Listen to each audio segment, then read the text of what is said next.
360 degree.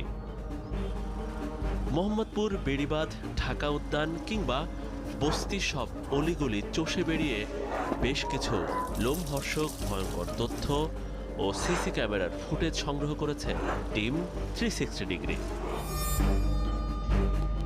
দলের কেউ সন্দেহজনক কাজ করলেই দাঁড় করানো হয় আনোয়ারের কাঠগড়ায়। কাউকে শুইয়ে রাখা হয় তপ্ত রোদে বালুর মাঠে। দেখতে পাচ্ছি যে হাত বা হাতের কবজি কেটে নিয়ে যাওয়া হচ্ছে। এটা একটা মানুষের মধ্যে একটা টেরর তৈরি করে, মানুষের মধ্যে একটা ভীতি সৃষ্টি করা যে মানে কখনো ভুলে আমাদের সাথে এরকম করতে আসবে না, কারণ আমরা এই লেভেল পর্যন্ত যেতে পারি। মানে ভয়াবহ বিষয় যেটা, সেটা আমি আবার প্রচার করছি, সেটা দ্বারা তারা আসলে অ্যাটেনশন সিক করতে চাচ্ছে।